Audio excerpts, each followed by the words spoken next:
E, finalmente, o ambiente intelectual criado pela cultura grega. Há um poeta chamado Horácio, não é o do Maurício de Souza, é dos gregos. E ele dizia assim, que os romanos podem ter conquistado os gregos politicamente, mas os gregos conquistaram os romanos culturalmente. O helenismo, a cultura grega, seduziu de tal forma os romanos que eles se importavam com filosofia, com a maneira de pensar. A democracia grega, ela influencia o jeito de ser romano também, até as leis romanas. Então, tudo isso foi contribuindo para que o cristianismo não só surgisse na hora certa, mas também se propagasse. E é óbvio, nós não podemos deixar de citar a contribuição dos judeus. Em primeiro lugar, a única nação, ou a primeira nação monoteísta do mundo, a única nação daquele tempo que adorava a um Deus apenas. E esse é o Deus que os cristãos apresentam como sendo o criador de todas as coisas. Então, a mitologia romana, a mitologia grega, os deuses egípcios, eles contrastavam demais com o monoteísmo que os judeus acreditavam.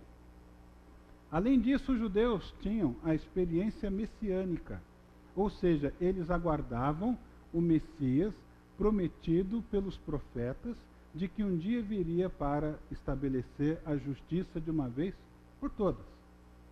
E se você levar em consideração que quando nós abrimos o Novo Testamento, há um silêncio de 400 anos de idade, há um silêncio, porque os céus se fecharam com o fim do livro do profeta Malaquias, e Deus não mandou mais nenhum profeta.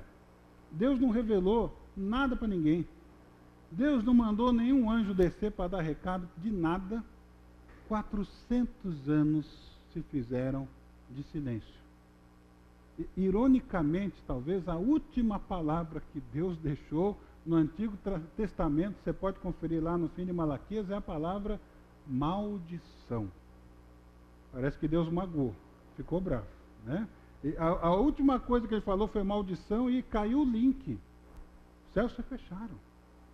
E agora você vai ver, se você ler os textos do Natal, é uma profusão de anjos, de revelações. Deus começa a falar doidado, coisa que não acontecia há 400 anos. Além disso, você tem como herança dada pelos judeus o sistema ético, os 10 mandamentos, a moral elevada dos judeus, a lei de Deus. Era uma lei que se sobressaía a de todos os outros povos. Deuteronômio fala que se vocês seguirem as minhas leis, todos os outros povos vão olhar para vocês e vão falar, puxa, mas que povo é esse? Que tem um Deus como esse e tem leis tão extraordinárias como essa. Esse legado, então, dos judeus, ele só serve para alavancar o cristianismo. Finalmente, o Antigo Testamento, e a gente sabe que Jesus ensinou o Antigo Testamento, Paulo ensinou o Antigo Testamento é fundamental para nós entendermos o advento de Cristo. Jesus Cristo, no seu nascimento, na sua vida, na sua morte e ressurreição, ele cumpre nada menos do que mais de 300 profecias do Antigo Testamento. 300 profecias. Aliás, há livros escritos só sobre esse assunto.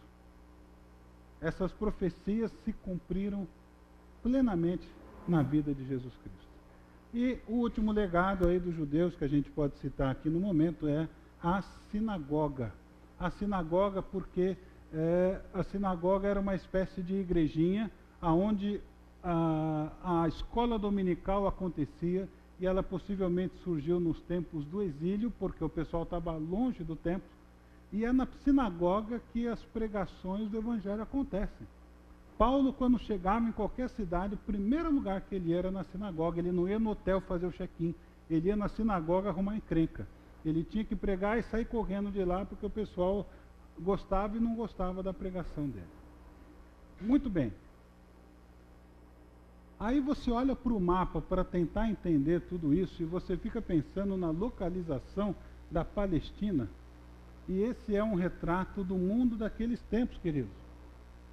Não sei se você já reparou, mas a Palestina, essa terra, fica na esquina de 3 continentes.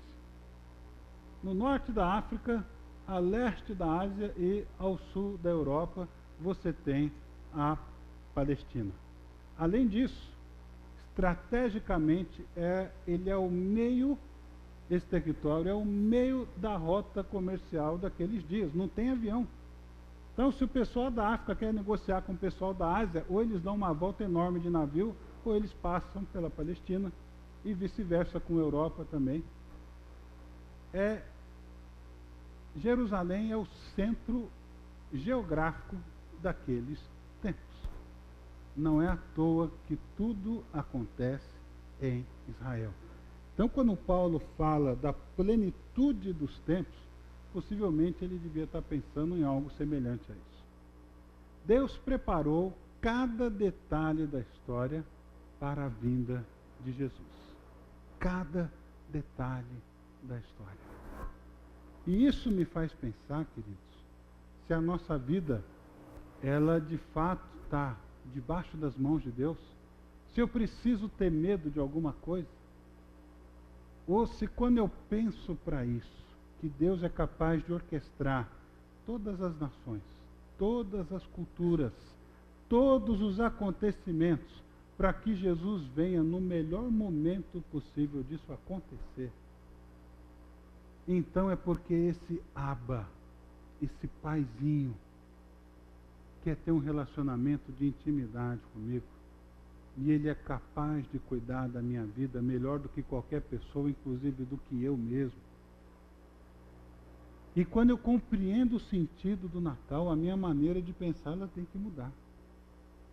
Se o Natal para mim deixa de ser uma festa pagã de presentes e comes e bebes, e passa a ser a celebração da plenitude dos tempos, o que é que esse Deus quer de mim? O que é que esse Deus quer da minha vida? Como é que o Natal impacta a minha vida? Veja só um dos versículos mais impressionantes para dizer que Deus cuida de cada detalhe. Lá em Atos 17, 26 e 27, você encontra o texto dizendo o seguinte: de um só homem, Adão, ele fez todos os povos para que povoassem a terra, tendo determinado os tempos anteriormente estabelecidos e os lugares exatos em que deveriam habitar.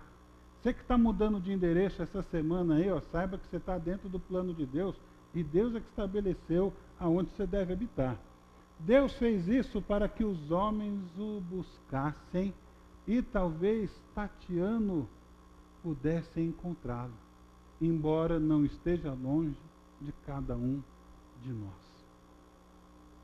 Deus quer que os homens o encontrem.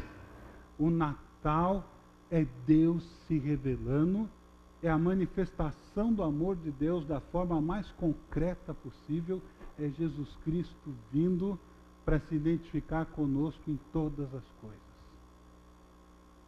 e nos fazer filhos do Abba e se fazer Senhor e Salvador das nossas vidas.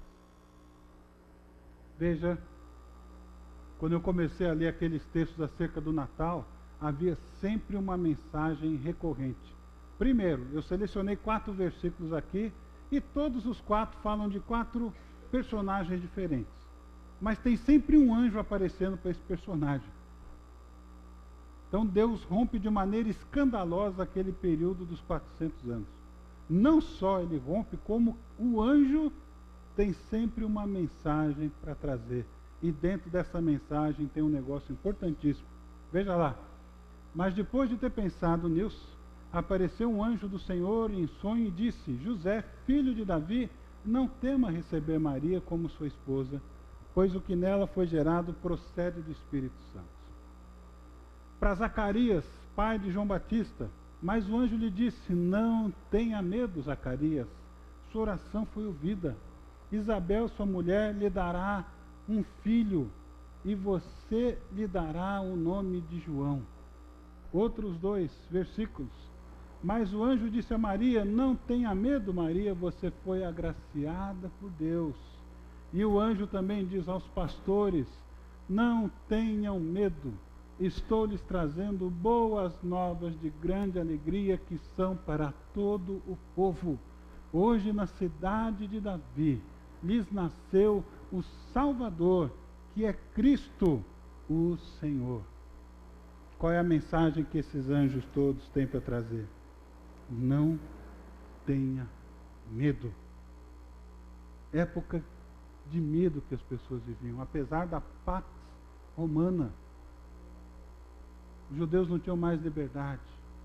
Os judeus achavam que Deus tinha rompido com eles, mas alguns ainda esperavam que o Messias haveria de vir, embora Deus já não se manifestasse há tanto tempo. Não tenha medo. Você tem medo do Natal? Algumas pessoas têm medo do Natal. Tem medo porque tem que se reunir com a família. E o que tem na família é só relacionamentos truncados, mágoa, ressentimentos.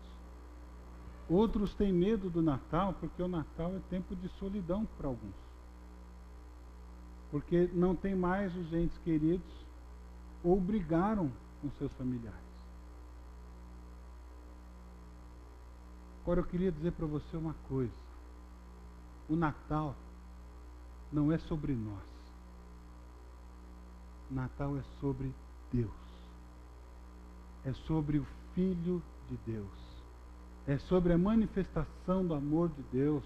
É sobre o revelar-se de Deus.